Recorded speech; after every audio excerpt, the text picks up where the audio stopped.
बधाइयाँ बधाइयाँ बधाइयाँ। आप सभी को बहुत बहुत मुबारक।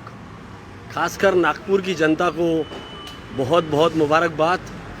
आज पेट्रोल 106 रुपये 73 पैसे और डीज़ल 95 रुपये 81 पैसे।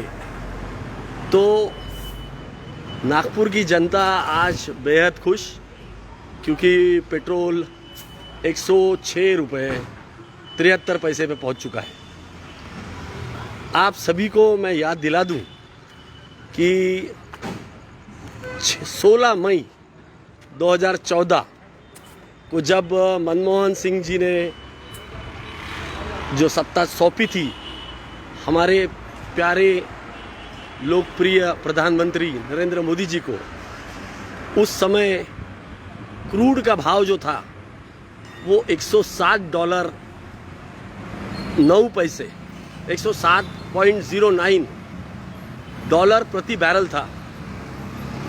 आज दोस्तों ये क्रूड का भाव आज का $75.55 प्रति बैरल है।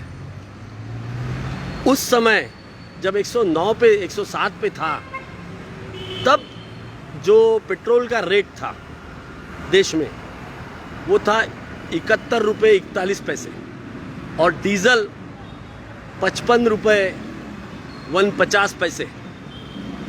तो आप सभी लोग सोच रहे होंगे कि जब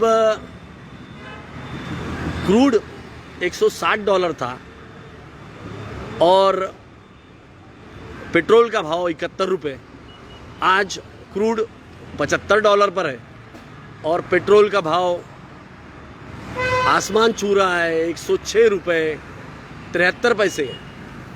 ऐसा कैसा हो गया?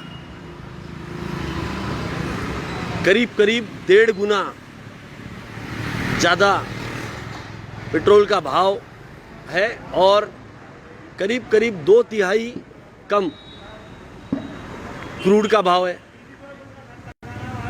तो ये जो अंतर आ रहा है, ये किसके वजह से आ रहा है? मैं आप सभी को मुबारकबाद देना चाहता हूँ। हम सभी ने हमारे लोकप्रिय प्रधानमंत्री मोदी जी को चुना, अच्छे दिन आ गए। अब मैंने ऐसे बहुत सारे वीडियोस किए थे पेट्रोल पर। पिछला जो वीडियो किया था उसमें, जो कि जून के आसपास का था, करीबन जून 2020, जिसमें पेट्रोल और डीज़ल का भाव जो था वो आज के भाव से 29 रुपये कम था, 29 रुपये। तो ऐसा क्या हो गया कि 29 रुपये बढ़ गए और देश की जनता आज 106 रुपये 73 पैसे हम नागपुर वाले दे रहे हैं। और पूरा देश, ये विकास सिर्फ नागपुर में नहीं हो रहा है, पूरे देश में ये विकास हो रहा है। उसके लिए मैं आपको बधाई देना चाहता हूँ। किसी दिन रोज़ पेट्रोल के भाव बढ़ते हैं, किसी दिन पेट्रोल के भाव नहीं बढ़े, तो ऐसा लगता है कि विकास कहीं रुक न जाए। तो ये निरंतर चलते आ रहा विकास जो है रोज़ के पेट्रोल के भाव का, सभी लोगों को मुबारक। उस समय जो कांग्रेस की सरकार हुआ करती थी, वो पेट्रोल डीज़ल पर सालाना करीब 50,000 करोड़ रुपए कमाया करती थी। आज की जो ये मोदी सरकार है, ये करीबन सालाना 4 लाख करोड़ पेट्रोल और डीज़ल के ऊपर कमाती है। तो ये जो पैसा मोदी जी ले रहे हैं, जब मैं इसे अलग अलग वीडियो के माध्यम से प्रश्न पूछता था तो मोदी जी के भक्त मुझे अलग अलग कारण बताया करते थे। तो कहीं तो मुझे भी लगा, मेरे भी सोचने में अंतर आया कि बराबर है भाई, मोदी जी है तो कुछ सोच समझ के ही करते होंगे और मोदी है तो मुमकिन है। और मोदी जी जरा दूर की सोचते हैं, तो क्यों ना हम भी उनके तरह सोचे जरा। और आप कहोगे कि कांग्रेस 50,000 करोड़ रुपए लेती थी और आज मोदी जी की सरकार जो है वो 4 लाख करोड़ रुपए ले रही है, फिर भी आप मोदी जी को बधाई दे रहे हो, देश की जनता को बधाई दे रहे हो। तो भाई मोदी जी का सोचने का तरीका अलग है। पेट्रोल बढ़ाया तो उसके पीछे भी मोदी जी ने दूर की सोची।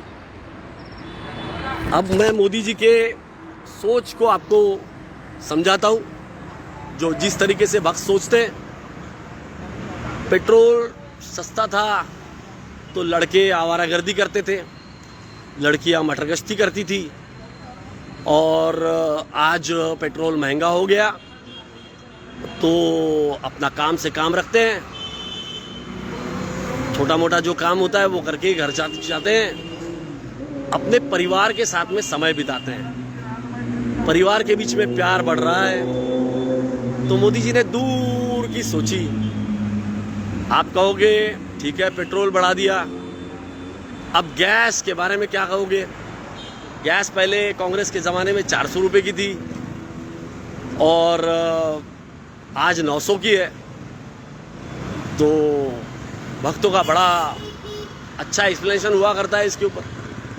मोदी जी दूर की सोचते हैं, कुछ सोच समझ के ही किया होगा। तो मेरा अंदाज़ा ऐसा है कि गैस जो है वो इसलिए बढ़ाई मोदी जी ने कि मोटापा बहुत बढ़ रहा है हमारे देश में, लोग बहुत ज़्यादा खाना खा रहे हैं। गैस बढ़ाएंगे तो खाना कम पकाएंगे, खाना कम पकाएंगे तो मोटापा कंट्रोल में रहेगा, तंदुरुस्ती बढ़ेगी। आपकी सेहत के लिए बहुत दूर की सोची है मोदी जी ने। आप बोलोगे कि खेती किसानी में डीजल का काम पड़ता है, मोदी जी बहुत दूर की सोचते हैं, कुछ सोच के ही किया होगा। खेती किसानी में अगर डीजल लगता है तो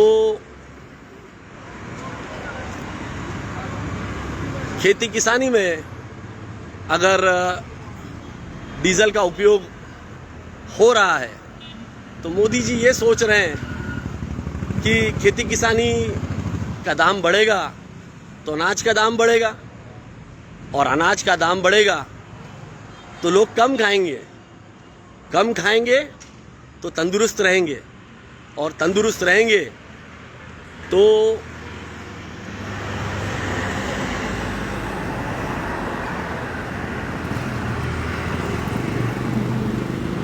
हमारे देश के लोगों का स्वास्थ्य अच्छा रहेगा, सब्जियां महंगी होंगी, अनाज किराना महंगा होगा तो लोग कम खाएंगे, मोटापा कम होगा और लोग तंदुरुस्त रहेंगे। आप बोलोगे कि अगर ये बात है तो बेरोजगारी क्यों बढ़ा दी मोदी जी ने? एक समय बात करते थे 2 करोड़ नौकरियां देने की, आज देश के कई करोड़ लोगों की नौकरियां चली गई। तो आप समझते नहीं हो, मोदी जी बहुत दूर की सोचते हैं। मोदी जी ने सोचा कि मैं हमारे देश के नौजवानों को आत्मनिर्भर बनाऊंगा, आत्मनिर्भर बनाऊंगा, किसी की नौकरी करने की जरूरत नहीं पड़ेगी, किसी के सामने हाथ फैलाने की जरूरत नहीं पड़ेगी। देश के नौजवानों को आत्मनिर्भर बनाया, देश के नौजवान आज आत्मनिर्भर है, किसी के सामने किसी को नौकरी करने की ज़रूरत नहीं पड़नी चाहिए। तो ये पूरी जो कवायद हमारे मोदी जी ने की है, उसके चक्कर में हमारे देश के जो नौजवान हैं वो आज किसी की नौकर नहीं है, अपने बलबूते पे जीते हैं। भले ही वो भूखे रहे पर अपने बलबूते पे जीते हैं। उन्हें गर्व होना चाहिए मोदी के ऊपर। भाई अगर कमाई नहीं है तो क्या हुआ? मोदी जी हमारे 35 साल तक भीख मांग के खाना खाए, उन्हें अपना आदर्श मानिए, पकड़िए कटोरा और रास्ते में निकल जाइए। हमारे आखिर हमारे प्रधानमंत्री जी है, जब वो 35 साल भीख मांग के खा सकते हैं तो हमारे देश के सामने उन्होंने एक उदाहरण रखा है। आप सभी को उन पर नाज होना चाहिए। फिर आप कहोगे भाई काला धन लाने वाले थे मोदी जी, काला धन का क्या हुआ? काला धन क्यों नहीं आया? आप सभी ने अभी अभी रिपोर्ट पढ़ी होगी कि विदेशों में काला धन बढ़ गया है। देश का काला धन विदेशों में बढ़ गया है। तो ये जो काला धन बढ़ गया है, हमारे मोदी जी ने सोचा कि क्यों इतने दूर से काला धन को लाएंगे, ट्रांसपोर्टेशन में इतना पैसा खर्चा होगा, हम वहीं अपना काला धन बढ़ाएंगे। तो काला धन जो है वो देश में लाके करते क्या?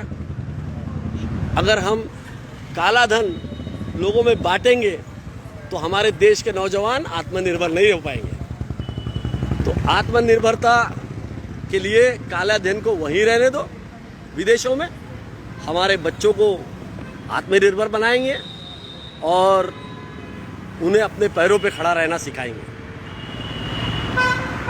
अब भक्त बोलते हैं कि भाई हमने कहा देश पे कर्जा बढ़ गया। 70 साल में जितना कर्जा था, जितना कर्जा पिछले कई सरकारों ने लिया, 70 साल में जितना जमा हुआ, जितना कर्ज हुआ देश पर, वो इन 7 सालों में दुगने से ज़्यादा हो गया। हमारा ये कहना है मोदी जी बहुत दूर की सोचते हैं।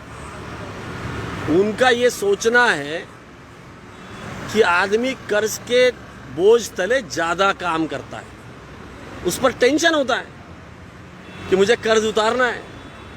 ये जो कर्ज उतारने का टेंशन है, इस टेंशन के मारे लोग ज़्यादा काम करेंगे। हमारे नौजवानों को आत्मनिर्भर बना दिया, वो आत्मनिर्भर बन के हमाली करेंगे। हमारे जो मोदी जी के इंडस्ट्रियलिस्ट दोस्त हैं, उद्योगपति दोस्त हैं, उनके लिए दिन रात मेहनत करेंगे। उनका धन बढ़ेगा और हम आत्मनिर्भर रहेंगे, हमारे देश के बच्चे।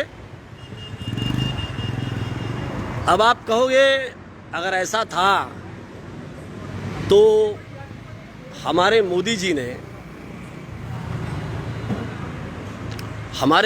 ने देश की रक्षा, देश के एजुकेशन और शिक्षा और स्वास्थ्य का बजट क्यों कम कर दिया? अरे भाई मोदी जी बहुत दूर की सोचते हैं। अगर देश का स्वास्थ्य के ऊपर बजट बढ़ाते, मोदी जी का बहुत दूर का सोचना है। मोदी जी बीमारी को नहीं, बीमार को ही खत्म कर देना चाहते हैं।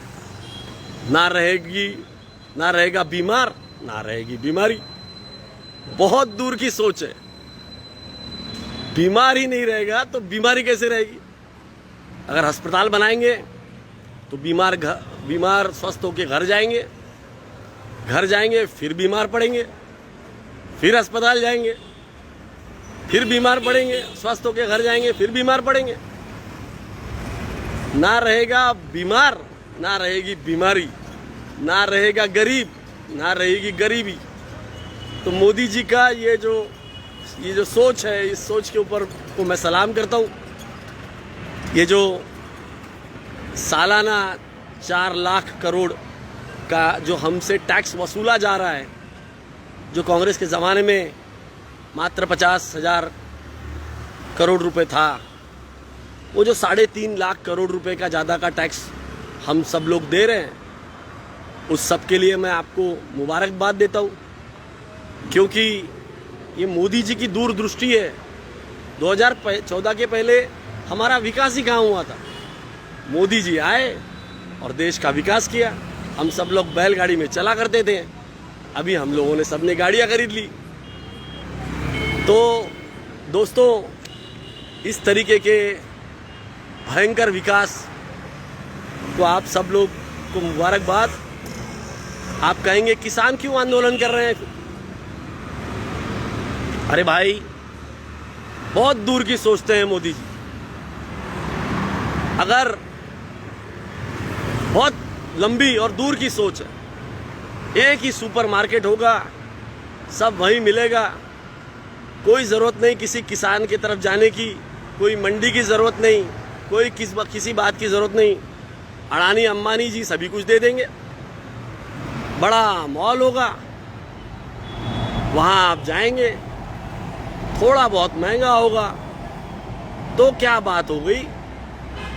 आपके पास में 2-2 किडनियाँ हैं, मोदी जी जानते हैं, एक किडनी भेज दीजिएगा। अरे देश में सरहद पे जब हमारा जवान शहीद हो सकता है तो आप देश के लिए जान नहीं दे सकते? मोदी जी बहुत दूर की सोचते हैं। इसके पहले के जो वीडियोस है मैंने पेट्रोल की कीमतों पे किए, उस पर भक्तों ने ऐसे ऐसे जवाब दिए कि मैं बहुत सोचने के ऊपर मजबूर हो गया कि ये जो मोदी जी का विकास है, ये विकास को मैं भी जस्टिफाई करूं, मैं भी उन्हीं की तरह सोचने लगूं। तो मैंने बहुत विचार किया कि भाई हर चीज़ में पैसा बढ़ रहा है, हर चीज़ में ज़्यादा टैक्स लगाया जा रहा है, तो इसका कुछ तो कारण होगा, तो पता किया जाए, तो भक्तों की तरह सोचा जाए कि ऐसा क्या है जो भक्त जिस तरीके से सोचते हैं। सरकार आरक्षण खत्म करते जा रही है, भक्त कहते हैं कि भैया ये जो पैसा है, ये पैसा इसलिए लग रहा है क्योंकि मुफ्त में आपको राशन दिया जा रहा है। मैंने सोचा राशन तो भाई नेहरू जी के ज़माने से मिल रहा है गरीबों को, और राष्ट्रीयकरण हुआ बैंकों का, नौकरियां मिली लोगों को। सरकारी नौकरियों में ज़्यादातर लोग कौन है ये भी आप जानते हैं, और जो राष्ट्रीय देश की सरकारी कंपनियां हैं उसमें नौकरियां मिली। धीरे धीरे अब मोदी जी बहुत दूर की सोच रहे हैं, ना रहेगा बांस, ना बजेगी बांसुरी, ना रहेगी सरकारी कंपनियां, ना रहेगा आरक्षण। तो सरकारी कंपनियों को बेचने का काम मोदी जी बहुत ज़बरदस्त तरीके से करना चालू कर दिए। रेल बिकेगा, भेल बिकेगा, बिकेगी सारी सरकारी कंपनियां, हमारे आपके बच्चे हो जाएंगे आत्मनिर्भर, पढ़ने की कोई ज़रूरत नहीं क्योंकि नौकरियां तो मिलने से रही। पहले कांग्रेस के ज़माने में लोग पढ़ते थे, पढ़ के विदेश जाते थे। मोदी जी ने सोचा कि भाई देश का ब्रेन ड्रेन हो रहा है, बहुत दूर की सोचते हैं मोदी जी। ना पढ़ेंगे बच्चे, ना विदेश जाएंगे, ना ब्रेन ड्रेन होगा, यहीं रहेंगे, आत्मनिर्भर बनेंगे, कटोरा लेंगे और भीख मांगेंगे। तो मोदी जी आपको सलाम, आपने देश को जो आदर्श दिए हैं उस पर भक्त तो चल ही रहे हैं। हम जैसे लोग भी अब सोचने लगे हैं कि उसमें क्या क्या फ़ायदे हैं, वो सब हम सोचें और उसमें से निकालें। तो दोस्तों, भक्तों की सोच आपके सामने पेश किया हूँ, आप भी इसके ऊपर विचार करें और हमारे मोदी जी का धन्यवाद करें। पूरे देश में विकास हो रहा है, देश में लगभग सभी जगह पेट्रोल 100 रुपये लीटर के पार हो चुका है। कांग्रेस गवर्नमेंट नाकारा थी, उसने कम दामों में क्रूड ऑयल $140 तक पहुंच गया था, फिर भी देश में पेट्रोल के दाम 75 रुपये के ऊपर जाने नहीं दिया था। आज क्रूड ऑयल $75 प्रति बैरल पे है, परंतु पेट्रोल ने सेंचुरी लगा चुके हैं और डीजल सेंचुरी लगाने के कगार पे खड़ा है। तो आप सभी लोगों को मुबारकबाद, अच्छे दिन की बधाई। जय हिंद। एडवोकेट अक्षय समर्थ, महाराष्ट्र के नागपुर से, राजीव गांधी पंचायती राज संगठन का एक छोटा सा सिपाही। धन्यवाद। जय हिंद।